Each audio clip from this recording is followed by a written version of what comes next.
She's sometimes sad, she's sometimes happy. She's doing things to make her life less crappy. Trying a treatment that's new on the scene. Let's sit back and talk about ketamine. Welcome to Ketamine Insights, a podcast about mental health and psychedelic medicine from a patient's perspective.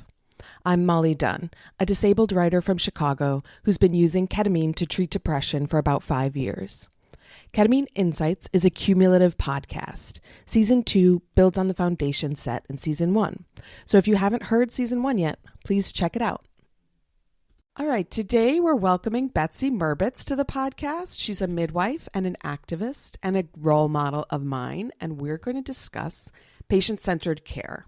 On episode 2 from season 1, we go into this topic more deeply. In that episode, Lynn and I went into the differences between the holistic model and the medical model for psychedelic medicine. And the differences between the two are not just technical, they're profound. The holistic model emphasizes the importance of working with a therapist, setting intentions, and doing integration work after your psychedelic journey. But more importantly, in the holistic model, it's the patient who is the primary healer, not the medicine and not the medical professional. Since I started ketamine treatments 5 years ago, I've leaned heavily on my therapist, who's trained in ketamine-assisted psychotherapy. He has a wealth of knowledge about psychedelics, which has been invaluable. I've also occasionally brought in medical specialists to help with questions of drug interactions, unwanted side effects, and stuff like that. These people have also been vital to my healing, but it's me that comes up with the intentions for each ketamine journey based on my needs and abilities. I'm the one experiencing the beauty and sometimes the difficulties during the trip. It's my inner world that is explored and deeply changed, and it's me, I'm the one doing the exploring and the changing. My inner voices guide the way, and it's my strength that keeps me going. I'm the healer in the room. So now I'm really excited to welcome Betsy. How you doing, Betsy? Hey, Molly. I'm so excited to be here. Yeah, thank you so much for having me. Oh my God, I'm really thrilled to have you here. So just for background, can you tell us what you do as a midwife? We'll get more into the profound aspects in a bit, but for now, just like, what does the work look like for you day to day? Yeah.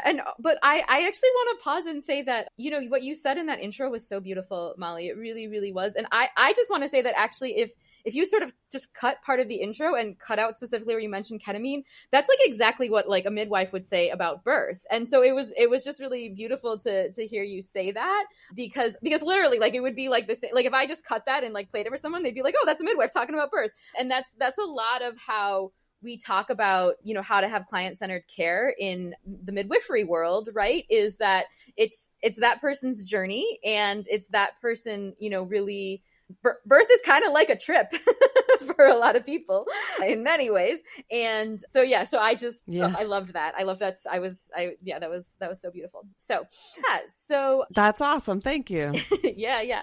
So maybe I can start with just a little bit about, without going like totally into the weeds about different types of midwives, I'll just say that I am trained, I'm what's called a CPM, a Certified Professional Midwife. And that is a certification specifically that's a training in out-of-hospital midwifery. So people who are CPMs are trained to attend births either in a home or an out-of-hospital freestanding birth center. The most sort of common other type of midwife you might hear about is a nurse midwife, is someone who goes to nursing school and then gets a midwifery degree as an advanced practice nursing credential. And nurse midwives can attend births in the home and birth center as well as attending births in hospitals. So my certification, currently, I cannot get a license in Illinois, the state we're in, to practice as a midwife, but I can in some other states.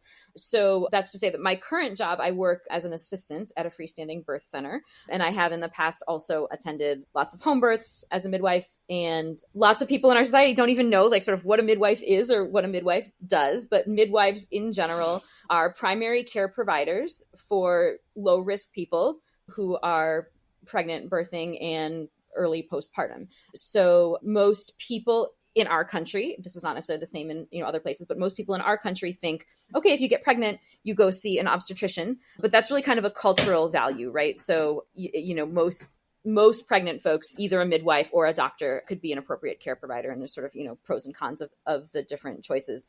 But yeah, so as a midwife, I can provide, like I said, care during pregnancy, birth, and postpartum. And then there are lots of midwives who also provide things like Pap tests and STI testing and, assistance with things like contraception and stuff like that. Family planning. Okay. So do you normally meet with a person before, like, is it a journey that you take together, that you meet with them during the pregnancy and then attend the birth and then talk to the same person? Yeah. So because in the same way that somebody, might go to an obstetrician for prenatal care, they couldn't, if they were working with a midwife, they'd come to the midwife for prenatal care. So yes, if I'm working with a client or like, at the birth center that I work with, clients just come for their prenatal care with us. Okay, cool. So I was wondering, what did you hear on the podcast in the past that made you think of the role of a birth doula? Yes. Or a midwife? Yeah. And actually, do you want me to take a second and talk about the difference between a doula and a midwife? Oh, yeah, actually, that'd be great. Yeah, because I think that is something also, again, especially because midwifery is not as common in our society. Sometimes it's confusing for people. But so I just kind of defined or explained, right, what a midwife does, right? They're a primary care provider for people during pregnancy, birth, and postpartum, and then sometimes like also work with people for other aspects of reproductive health. But a doula is not a medical provider. A doula is a support person. So a doula is somebody who generally, with birth, but there are actually lots of doulas who provide, like now there's like sort of more like end of life doulas, and there are people who provide, sort of provide what their abortion doula services. Like there's people who provide doula care and other things besides just like giving birth. And then there's also, postpartum doulas who come in your home afterwards. But it's basically somebody who is for birth. A birth doula is somebody who usually, would meet you maybe a couple of times during your pregnancy, talk to you about like what you're looking for your birth, what kind of support you might want during the birth, build a bit of a connection, and then be there during your labor and birth and just help you get through it. And they might use massage or breathing techniques or visualization. But in some ways, I feel like when we talk about the like techniques, it almost doesn't exactly explain it, because a lot of times it's really more the like presence and like being there and holding space that's really helpful. And then of course, in the context of like, especially in the context of hospital birth, a lot of support with advocacy, right? If somebody is going into a hospital where they're concerned that maybe their right to informed consent might not be respected, then part of the doula's role might be to help them figure out what are good strategies to access that informed consent. So just so we're clear, right? Doula is like a support person, a midwife is a primary care provider. But the reason I think sometimes people mix them up, I mean, there's several reasons, but one reason is that like in general, both doulas and midwives are going to be people who are trying to provide that much more like, client-centered, person-centered, type of support for folks, whether they're in the midwife role or the doula role. Okay, cool. That's very helpful. I've wondered about that personally myself.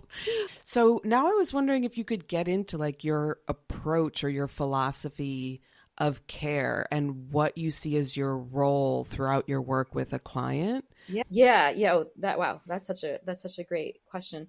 But I know it's a big one. Maybe I should though first go back to, because I don't think I really answered the question you asked before of like kind of what I heard on the podcast that made me think about this role. So I'm like very excited about that. So when I started listening to your podcast, I was just really excited because it just felt like a lot of what you were bringing up, a lot of what people are confronting as they're going on ketamine journeys is very similar to what people are confronting when they're giving birth, and specifically if they are really wanting to be at the center of the decision making for their healthcare. A lot of times in more mainstream medical practices, that is not what they're experiencing, right? They're experiencing that they're sort of being only given certain information and then not given other information, or there's an expectation that every single person is going to just receive the same type of care, and that that there's not going to be any individualization of care. And in some cases, up to and including people who are basically, I would say prevented from accessing informed consent. I would say even including in some cases assault, right, where someone makes it very clear that they don't consent to something, and hospitals, like sometimes providers are using bullying to get them to agree, or in other cases, like I said, actually like physically assaulting them and doing medical procedures on them that they didn't consent to. So, a lot of things happening that are things that I really want us to be able to change and prevent. And I think that, when you were talking about a lot of the information and resources that you were providing for people doing ketamine with your podcast, I felt kind of the same way I felt about doula work specifically, that I was like, wow, it's so wonderful that there's like this person like providing all this. And it's actually also so messed up that people like would have to find that from a podcast, right? That it's not built into the medical model, that like people would be able to like access that type of, information and resources and like those types of things that community members are sort of like, wow, we just have to like provide this to each other because the medical system isn't giving to us. So that was what got me really excited. And I was like, Molly, you're totally like a ketamine doula. This is so awesome. And I'm really, really passionate about birth, and birth is kind of like a big, most of my lane, you might say, but I overarchingly feel like the problems that happen in birth aren't really specific to birth, right? They happen, to a lot of folks in other areas of the medical system. And, whether someone's getting like, knee surgery, or, somebody has like a chronic condition, or, certainly I think maybe even more so in mental health, I think there's just a lot of ways that the medical system isn't really showing up for people's needs, isn't really designed to really meet people's needs. And so couldn't agree with you more. Yeah. Right. So like I said, on the one hand, like, so glad there's like people filling in with like these dual roles and stuff like that. And also like what we deserve as a community, right, is actually that it would be built into the model itself, as opposed to like people just needing to like start a podcast to get this information out there. You know what I mean? So. Yeah. And not have to cobble together the treatment that provides the services that they need. It shouldn't be the case that you need to bring in an advocate to have your needs met in a hospital setting. Right. It should be the hospital. If you need to go to a hospital, it should be the hospital providing your needs met. You shouldn't need like someone, Right. Yeah. Exactly. Okay, so now, thank you for that. I appreciate you going back, because you're right. I appreciate that answer to that question. So now I guess the question about your approach or your philosophy of care, which you went into a little bit just now, but yeah, I'd be interested to hear what you think what you see your role as throughout your work with a client. Yeah. And, like I've sort of been in some different, like maybe you might say different like titles, but always had the same kind of like philosophy, right? So like for many years, I was a doula. Now I am certified as a midwife in Illinois. I practice as an assistant, not as a midwife, but I have practiced in other states, right, as a midwife. But, regardless, I think that it's so, so important for providers to understand that, like I said, very much echoing what you said in that intro, that like whatever happens to that person in their journey of pregnancy, birth, and postpartum, they are the ones who are going to live with that forever. That is going to be part of their life and their story forever.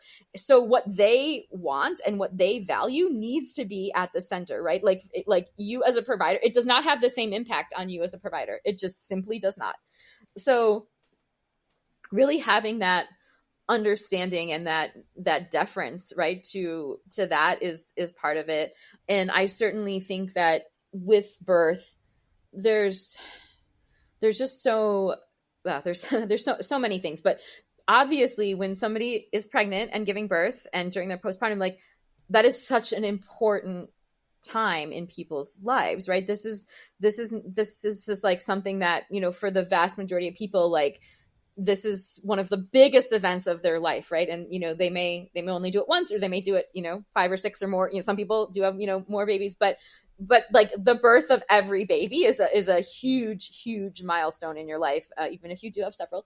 And so coming in with honoring that time as being a really sacred time, and in birth in particular, understanding that, birth in itself, this is something, you'll hear a lot of midwives and doulas say is not a medical event or a medical complication, right? Like, I sometimes explain it to people, like, it's true that you're more likely to break your leg when you're running a marathon than when you're sitting on the couch.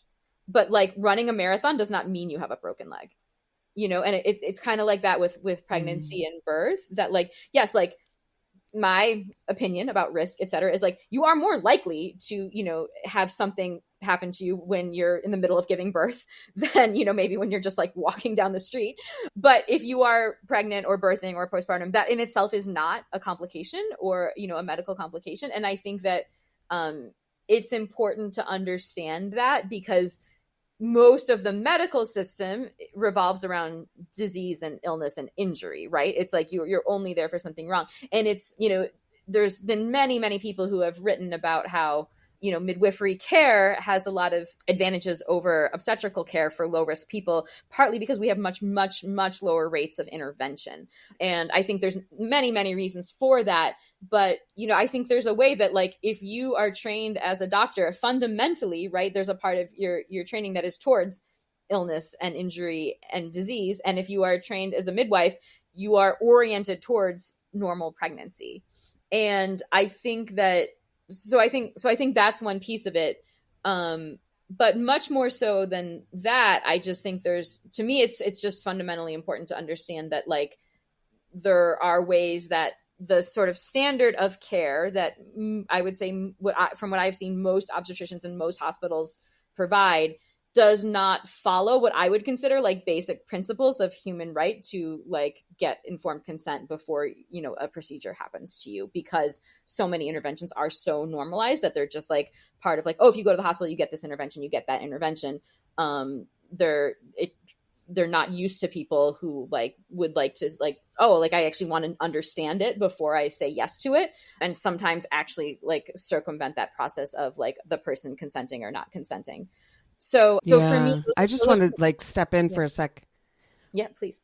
Sorry, I just want to step in for a second and say, in my personal experience, just hearing so many friends with birth stories that are honestly devastating. Like, and this is, people with insurance, with access, they're going to hospitals and getting care that they find traumatic, and they're not necessarily in bad shape going into the hospital. You know what I mean? And they come out feeling bad about what just happened. And they have to recover from that while struggling under the stress of having a newborn baby.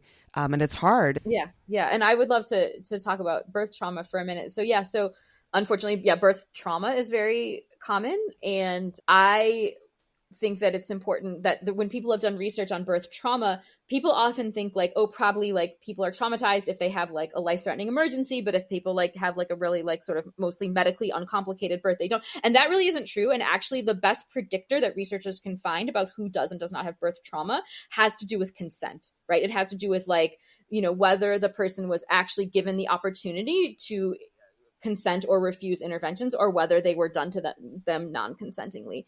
And my personal experience, and something that I have really seen with my own eyes that is really hard, is that, and also I guess maybe like seen what has happened and then sort of learned about from researchers that's given me like a really full picture, is that, a lot of mental health practitioners who work with trauma talk about how shared processing, collective, witnessing around trauma is such a huge, huge thing.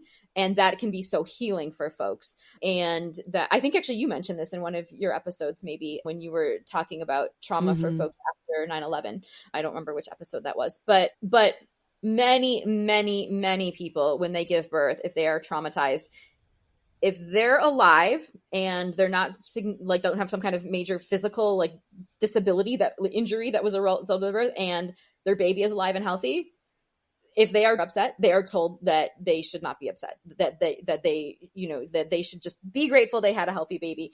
And which, of course, for one, that's a horrible thing to say to anyone, right? Like, if anyone feels bad about anything, if someone's just like, well, like, you should just be grateful that you didn't have a heart attack. It's like, well, I could be grateful that I didn't have a heart attack this morning, but like still like feel really like upset that like, something else happened. Right. Yeah. But besides that, it's the fact that a lot of times, like I said, it is because there were violations of their body that happened. And a lot of times then no one is sort of giving any validation to how traumatic it was that happened. And then that can then make it much, much harder for them to recover from that trauma, as opposed to like, if they were to say like, oh, that was traumatic. And people were to say like, yeah, I could see how that was. I'm so sorry. What kind of processing do you need? And I have, like I said, I have actually seen that with my own eyes, that like basically saying you have a healthy baby, so shut up. And like, it's really, really awful that anyone, is told that. I mean, it's such a lonely experience you're by yourself going through the trauma, and then to be told it doesn't matter. Yep. You should be grateful. And I think I think that comes not only from the medical establishment, but it happens too when you go home. Everybody asks you, how's the baby, which is important, of course, but the woman just went through a big experience. Even if it wasn't traumatic, it was big, like you said, it's a major life event. I think, as you said earlier, like the provider doesn't have the most at stake, and they never will.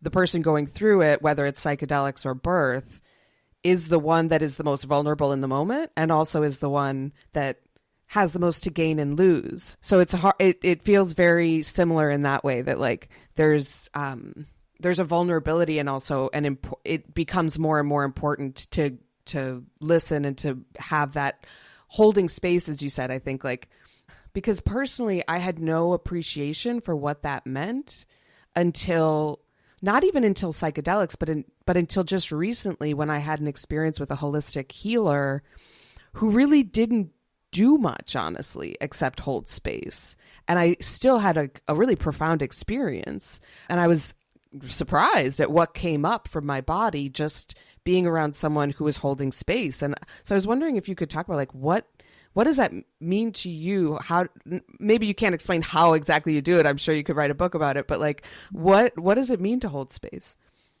Right.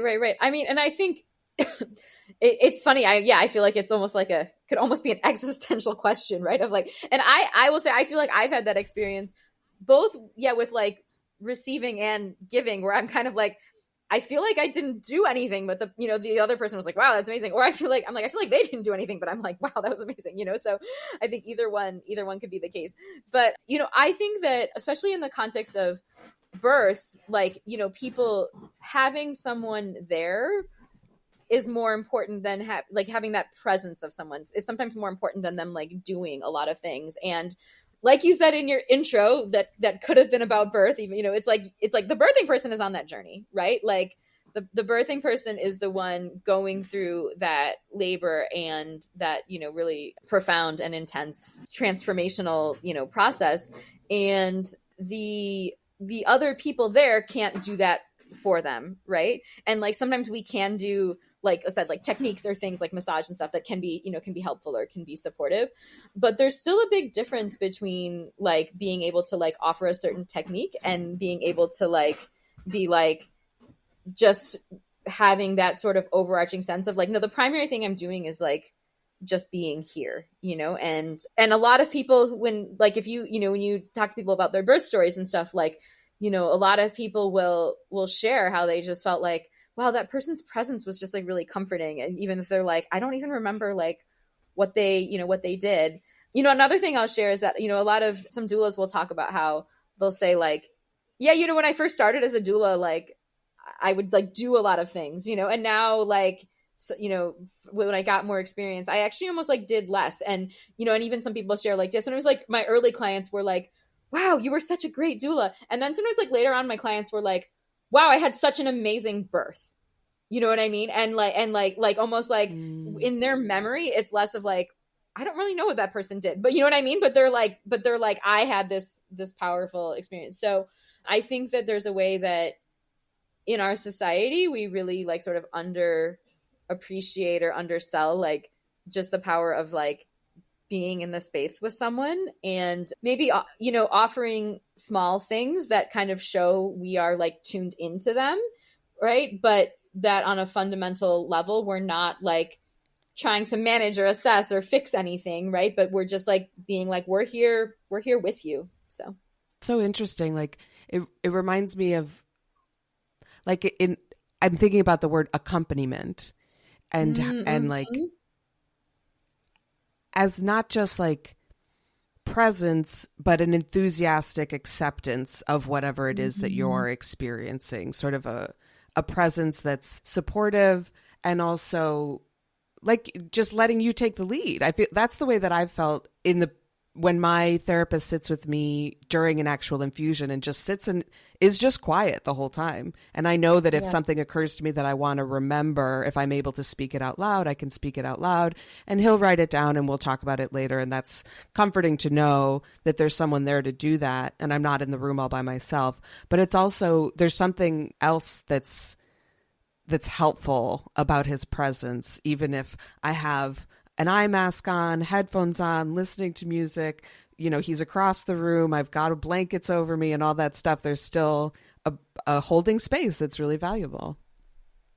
Yeah. And I love the way you say that you're sort of like, well, here's this like specific task that he's kind of like useful for, but that's actually not right. But you're not like, oh, I guess I could just like bring a recording device. You know what I mean? You're like I could just leave a recording device on or something. It's like, no, there's something more than just like the specific thing. And I do think there's a way that like, it makes us feel like more of our needs are met, even if like realistically or practically, there's not like a lot of other needs we're asking them to do, if that makes sense. You know what I mean? You're like, if somehow there was like something really random that you needed, there is a person who could provide that, even if like realistically, the only thing usually that he does is you're like, hey, if I say something out loud, like write it down. You know what I mean? But it's like, you feel like, oh gosh, there's a person looking out for me. And I love what you said about that, like accompaniment being present with that sort of like enthusiastic, like support, like that recognition that it's your thing, that you're at the center, right? But that it's that person. Yeah. So yeah.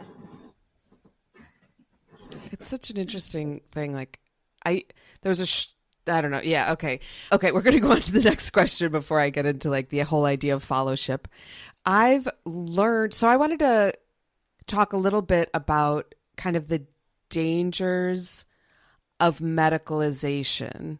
And I've learned a lot from you and your writing about the history of the medicalization of birth. And I think people don't realize how, unique and recent people going to the hospital to have a baby is, and also the kind of conflation of illness and pregnancy, which is kind of strange, depending on how you look at it. I think it's like ubiquitous in American culture, the conflation, but it's also kind of straight. If you can manage to get outside of that point of view, it doesn't make a lot of sense.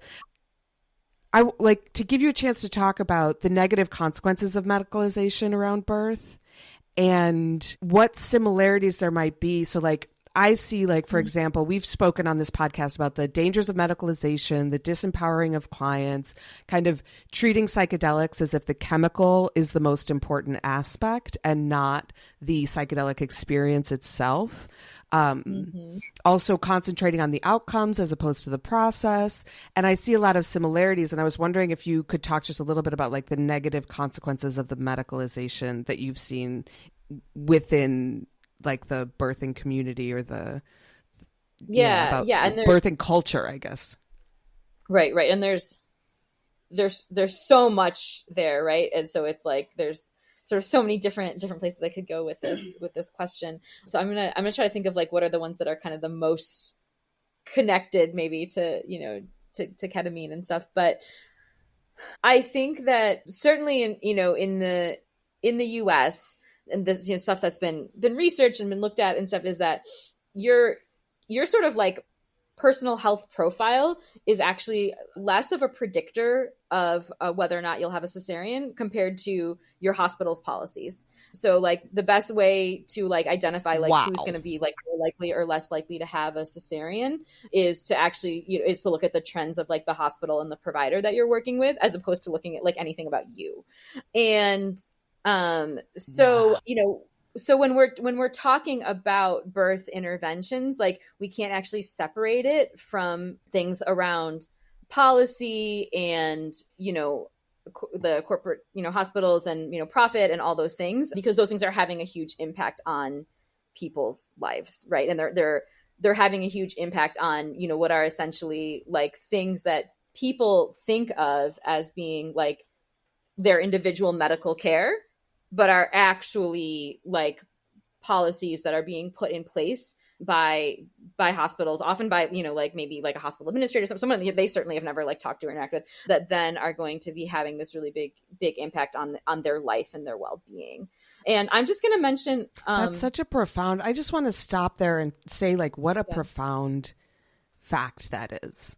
Like whether or not you have a C-section, correct me if I'm getting this wrong, whether or not a person has a C-section is more reliant on the policies of and the practices and kind of the trends within the hospital they go to than their personal medical history.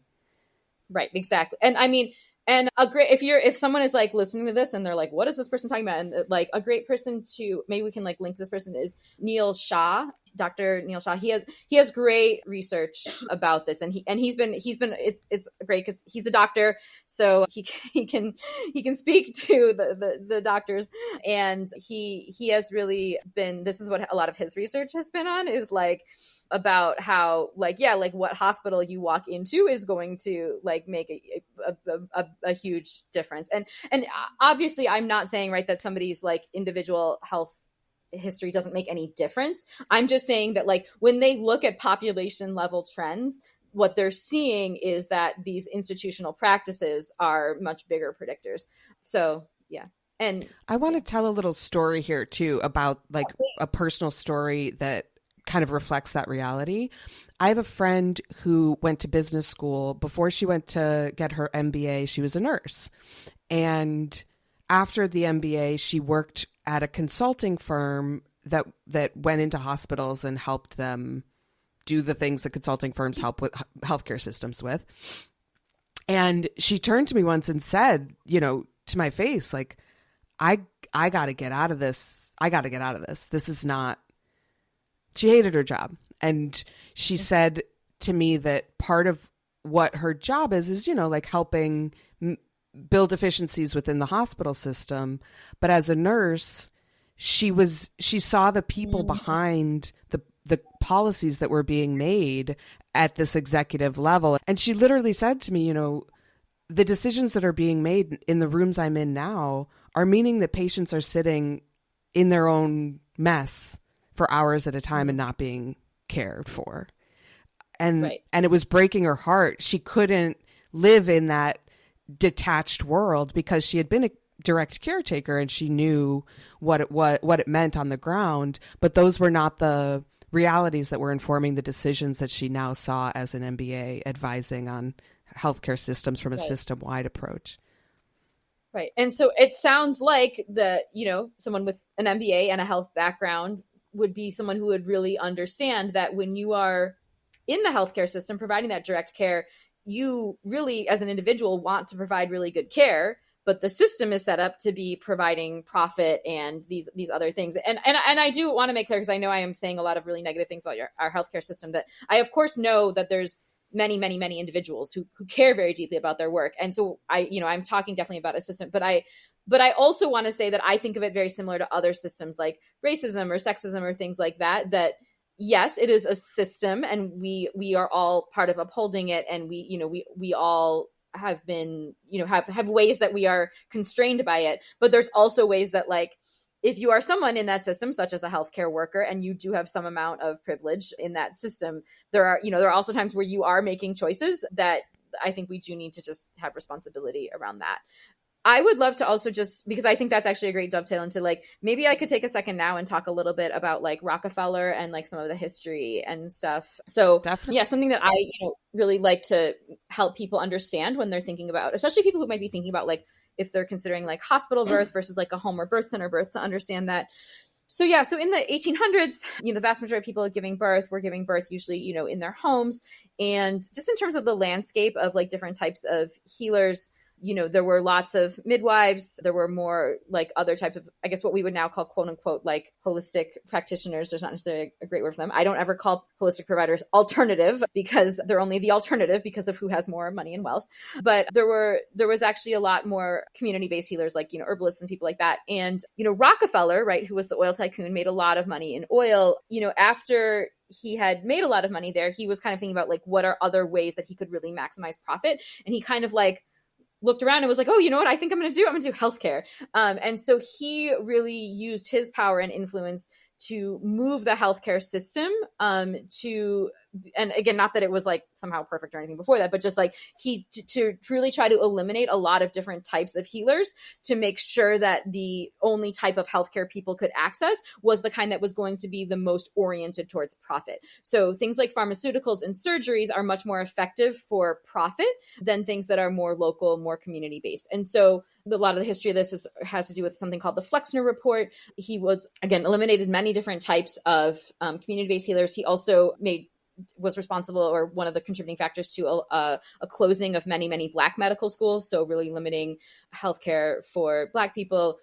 So a lot of harm that was done. This was around the turn of the 20th century, the early 1900s. And so this is when then doctors started a really organized campaign to eradicate midwives and to move birth from the home to the hospital. So that's when you start to see the statistics starting to shift of numbers of people having birth at home versus in the hospital.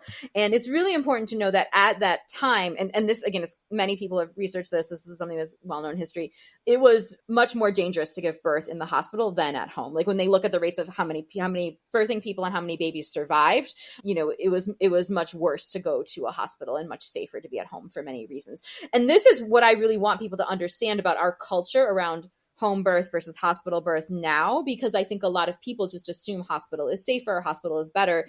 And I just want people to know. So just so you understand, right, the shift from home birth to hospital birth had nothing to do with science, nothing to do with research, nothing to do with outcomes, right? It was about profit, right? It was about creating a type of birth system that would be more profitable.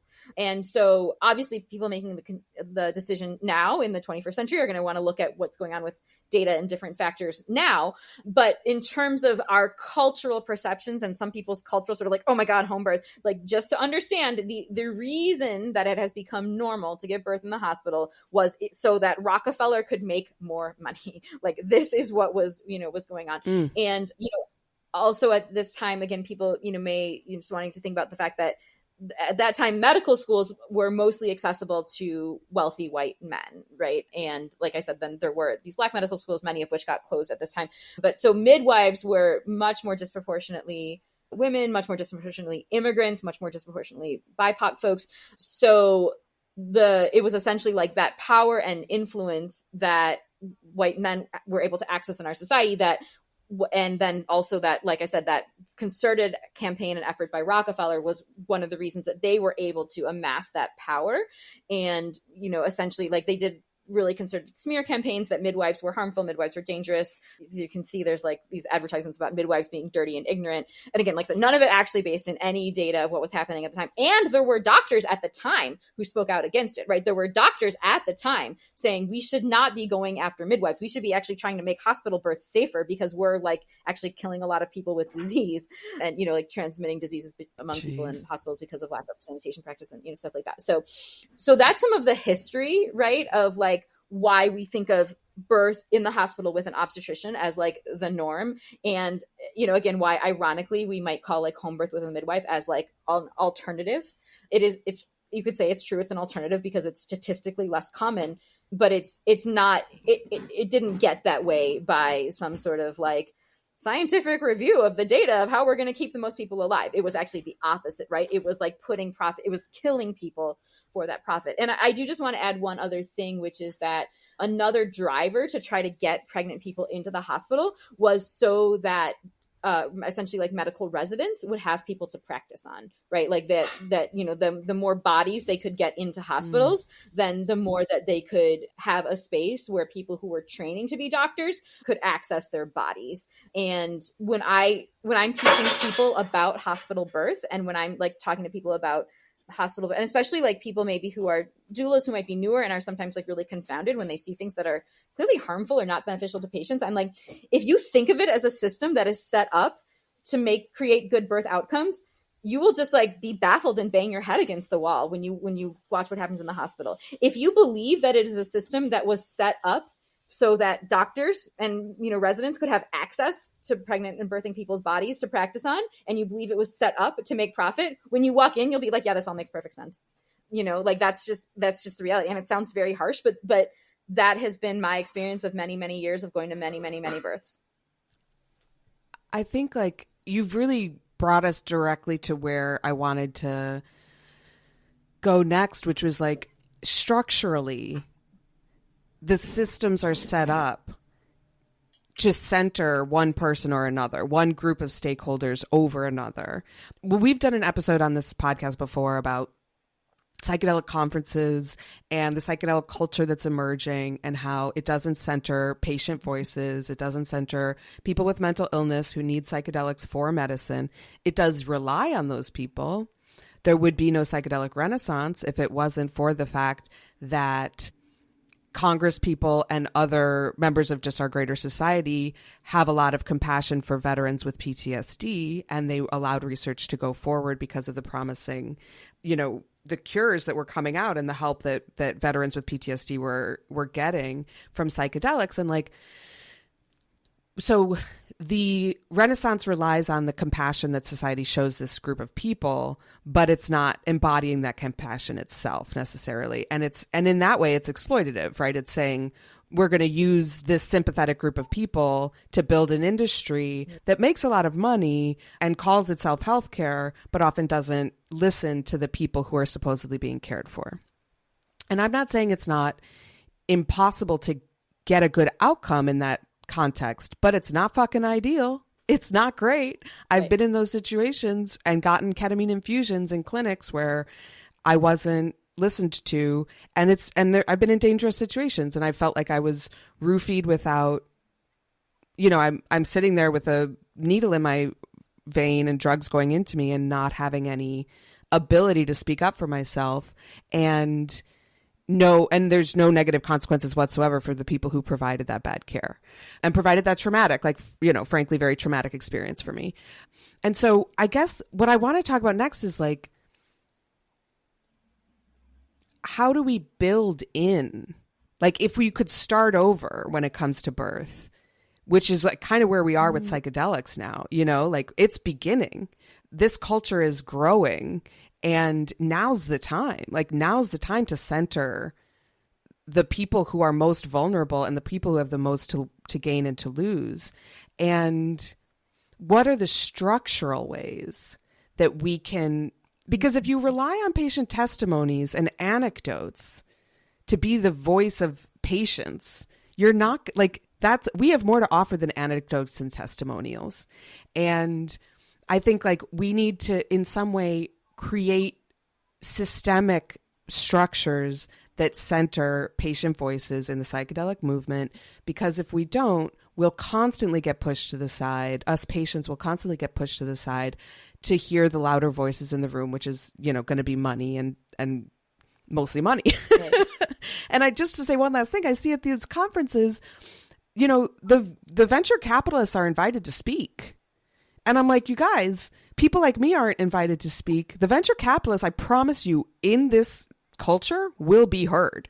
Their voices don't need an extra platform. But people like me who can't even afford to attend the conference aren't invited to speak, aren't given discounted tickets, and I just, right now the system is set up to be the opposite of centering patients. We're not even invited into the room. And I'm wondering, how do you structure a new movement to listen to the people who are most important? Right. No, it's a great question. And I'll just say, there's the easy way, right? Which is abolish capitalism and settler colonialism, right? That would be the easy way.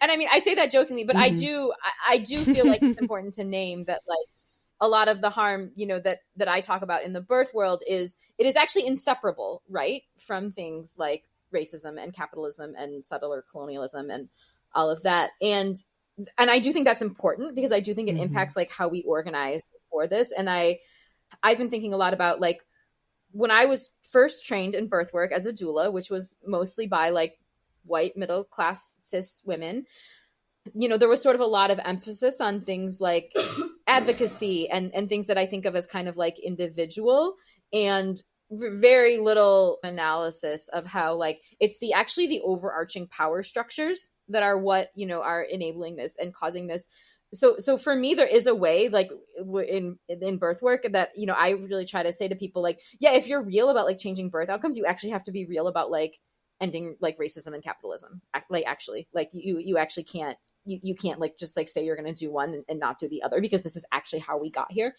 So I think that's part of it, you know, obvious that like when, and understanding it with an organizing lens. Like, I think that, you know, outside of birth, like I'm definitely somebody who, you know, really just values like struggles for, you know, liberation and how we can organize, you know, for power, and thinking of it as like, how can we, you know, organize for power, as opposed to something like, oh, if we just had this certain thing, that would be enough. You know what I mean? So I think on the one hand, it's like really always having our lens and our orientation towards how we can be transforming our society to be less harmful.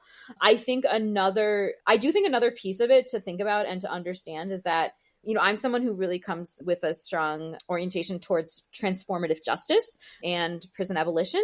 And I think that the transformative justice spaces are ones where I've really learned some really amazing things about how we think about conflict and harm. And so I think that starting with also a lens of like, so just we as a society in general, right, are actually not very good at dealing with like conflict and harm, whether that's like, you know, interpersonal conflict, or, you know, whether it's like sort of harm between two individuals, or whether it's like more like obviously things like systemic types of harm to groups of people.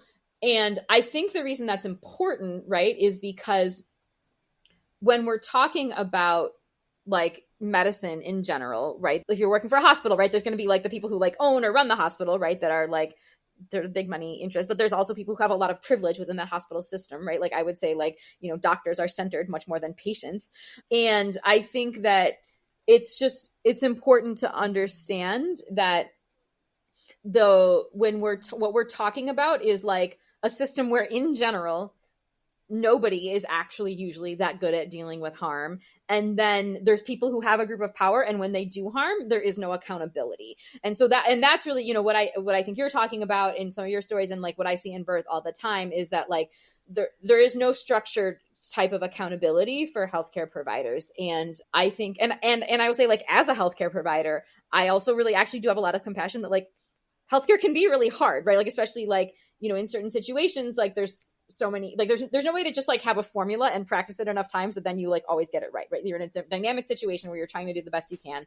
But if there is no system of accountability for when you do harm, then why would you ever like stop doing harm? And I'm going to share, okay, I think this was Neil Shaw, the same person I said before, but I'm actually not sure if it was him. I remember I was hearing a doctor who is very oriented towards trying to, you know, change birth for the better, who said like, he's like, yeah, you know what, like it was great to be me. And he was like, if I do a C-section and the kid comes out looking like not so great, I'm like, oh, it's a good thing I did a C-section. And then he's like, and if the kid came out looking great, I'm like, oh, it's a good thing I did a C-section, you know? And he was like, so, you know, that's a great life. And I think that's such a good example of like, there's no actual accountability of like, so if you did an unnecessary surgery, like what are you going to have to do differently to retrain so that like next time you don't do that? He's like, that doesn't exist, right? Was like sort of his point. So I think that in the context of the medical system, whether it's ketamine or birth or, you know, again, knee surgery or, you know, whatever, like things that, you know, it's, what are ways that we could set up some types of system for actual accountability? And I want to name too that like the only thing we have right now, really, like, you know, there's very limited things. It's sort of like if you can sue somebody, right? And like if something bad happens to you at the hospital, like you're not like, oh wow, it's so great that now I could sue somebody, right? You know what I mean? You're like, and also again, as you may know, there's also like many types of harm that you can't sue for, right? Like, I think it's important to understand that if you are a healthcare provider now, if you were listening to this and you were like, wow, I want a system of accountability for when I do harm, like you actually can't access that. And like healthcare providers are trained, you should never, ever, ever apologize. Do not ever, ever go to a patient and be like, I'm sorry, I screwed up. Because then you might be able to get sued. We don't have good systems of accountability for harm generally, right? Is a big part of the problem. Yeah. You know, I certainly, and I think that then when we try to superimpose sort of like maybe some small structures onto that, but like they are, it's very hard to make anything that actually has the power to actually do something, right? So like, yeah, I love the idea of like, could like a patient advisory board or, you know, something like that be something that could be helpful, but it's like, well, if it's not actually like, there's not actual accountability, like if it couldn't actually do something about harm, then like, No, it doesn't matter. And I think back to your point about the conference, another thing that I really, really wish was true about our, like, that we could change about our medical system, that, you know, again, many, many, many people have written about this, that, you know, in general, healthcare providers are not required to disclose their financial ties to things, you know, things like pharmaceutical companies. And again, many people have written about, like, there's been major medical journals where there's been like people who left in protest over the fact that it's like a conflict of interest. Like if you're reviewing a bunch of like, you know, scientific studies about a drug and you're getting a bunch of money from that drug company, like that is a conflict of interest. And so conflict of interest has been like a huge, again, lots of people talked about it. It's a huge issue generally. And again, that sounds like exactly what you're talking about with that psychedelic conference, when it's just like, you know, if you go into one of those conferences and you don't have the money, they're like, well, we have to give it to the people. We have to give this voice to the people who have the money. Right. And, but on another level, and this is what I want people to be thinking about, right? It's like when you walk into a healthcare provider's office, like you don't necessarily have access to that information about, like, you know, like what's their relationship to those venture capitalists? You know, what's, you know, are they, you know, on the payroll as a consultant for, you know, one drug versus another. And then when you're trying to access like information on what the best option for you is, they're going to be colored by the money that they're getting from those companies. So that's a, you know, like a huge issue in healthcare, you know, generally. And I think really, really, really, you know, it's important for people to understand. It sounds like that's really helpful. I think it sounds like the two main things that you're kind of pulling out are accountability and disclosure. I couldn't agree more. I have an MBA. I worked in international development.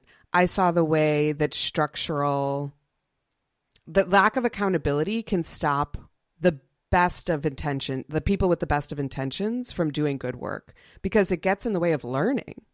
You can't, if you're never accountable for the things that you do wrong, just structurally the organization doesn't learn, and it's not an indictment of any individual participant. Even it's just that organizationally you're not going to learn if you don't build those systems of accountability into your organization. Yeah, I was like, oh, I thought of this other thing. And another thing that I want to mention on that, though, this kind of like elitist medical system that we have, right, where there's all these barriers to people like becoming a provider, you know, is also a way of essentially like shielding or preventing accountability, shielding people from accountability or preventing it from, you know, happening. And because I think that, I mean, on the one hand, just if providers are more sort of in a community, right, that is actually going to provide some level of accountability. This way that the medical system, like I said, tried to like eliminate all these different types of providers and then be like, okay, there's this like one path for you to be able to access being, you know, again, whether it's being a psychiatrist who then can like provide ketamine, or it's being a doctor who can attend birth, as opposed to, you know, we don't have midwives anymore. Something that really changes there then is like who can become a provider, right? And so then that really means that there's fewer providers, there's fewer options for providers, and there's your provider is much more likely to be much more removed from the community. And if you have ever heard someone say that like, oh, you know, there's all these counties in this rural area where there's no obstetrical providers, right? You've probably heard people say that. And like some people even say it's like, you know, a healthcare desert and stuff. So like, I just want to make it really, really, really clear that like that was intentionally created, right? Like that was an intentionally created. So there were providers there. They eradicated them. They made it illegal for them to practice. And they basically said, you know, now you can only access care from these specific types of doctors, and you cannot access care from these community-based providers.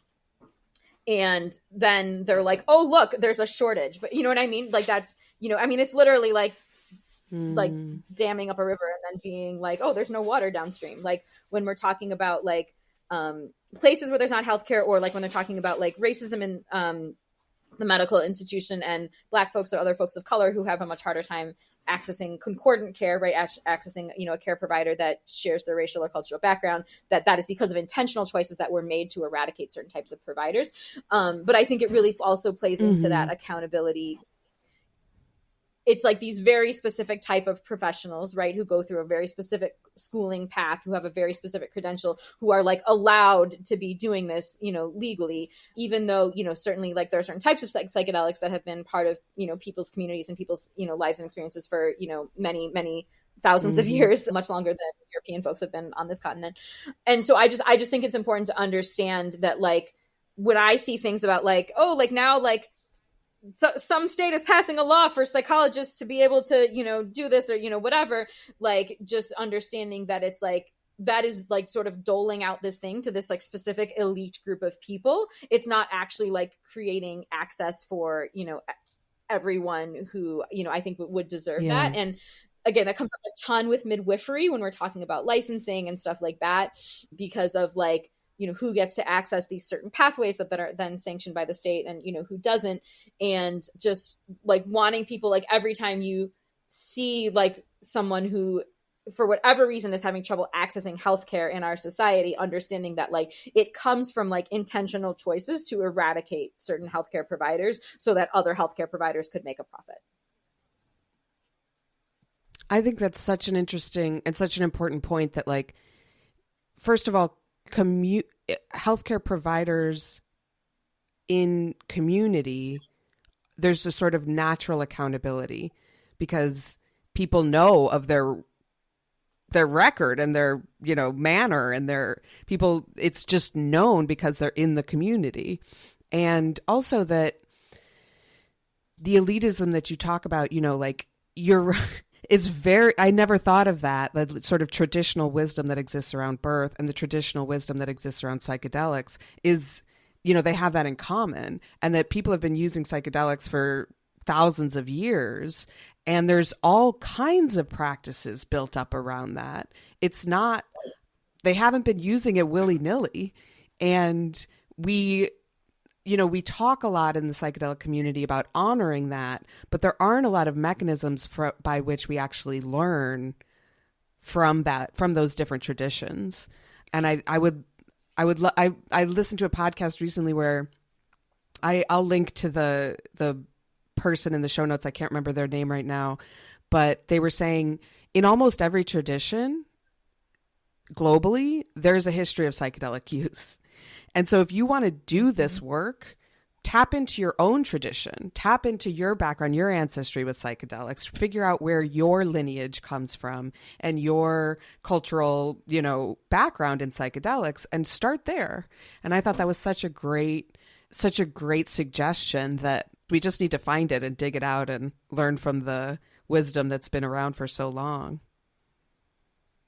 Yeah, I definitely appreciate you saying that. And I think another piece that I just want to add is that, like, I think part of I want to make like an explicit connection that I feel like I maybe didn't say, but is like important, that part of the thing is that, like, when we're talking about accountability, right? Like, accountability in a way doesn't matter if there aren't like sort of options around who provides care, if that makes sense. So even just like a really like sort of ad hoc example, right? Of like, somebody may be like, this is a terrible hospital, I would never want to give birth there. Every person I know who's given birth has a terrible experience. It's the only place covered by my insurance, right? Like that, that's a common thing. So I think that's why it's so important that we're thinking about like who gets to be a provider, who gets to decide who is a provider. Is it the state or is it the community, right?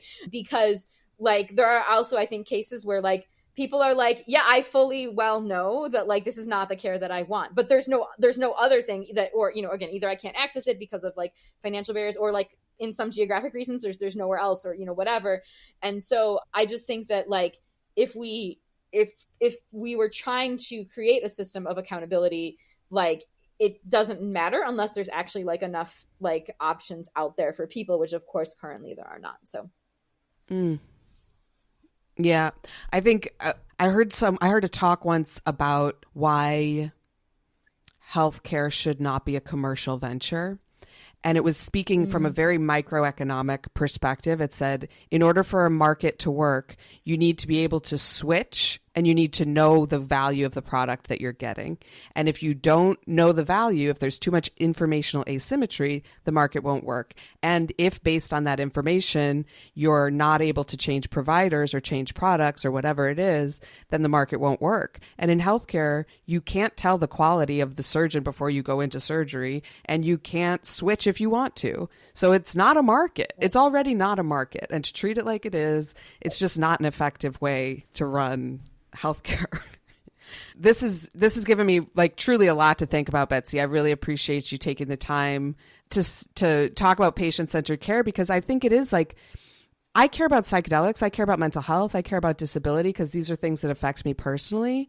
But when it comes to which stakeholders we center, that's relevant in almost every realm. And I find it really, really fascinating. You know, like, it's not just important, it's also really intellectually interesting. How do we fix this problem all over?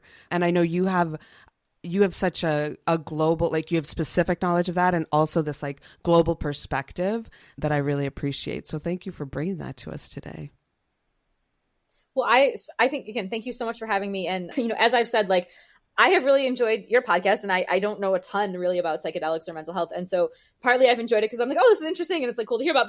But then, as I have said, like, specifically, it's just like another way to expand in terms of my understanding of the healthcare and how like the problems and the struggles that like people face, you know, in birth, and how they are facing those things in other areas of healthcare, and, you know, how those struggles are related. And then, you know, how we can strategize to get people something better in whatever ways we can. So yeah, grateful for your work. I definitely, whenever anyone is like saying they're thinking about ketamine, I'm always like, you should listen to Molly's podcast. It's so good. So I'm always talking it up to folks. Thank you. And glad for everyone who is out there, like, trying to help people navigate our healthcare system and get their needs met in this system that, as we said, is not designed to do that.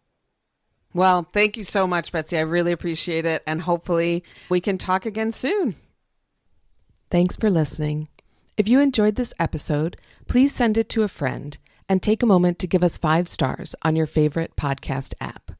You can help us keep this podcast going by subscribing via Patreon or Substack. Check out our website for those links. Our website is ketamineinsights.com. You can email us directly at ketamineinsights@gmail.com. Ketamine Insights is hosted and produced by me, Molly Dunn. Our music is by Solid State Symphony. Talk to you soon. In the meantime, remember to advocate for yourself and never ration your joy.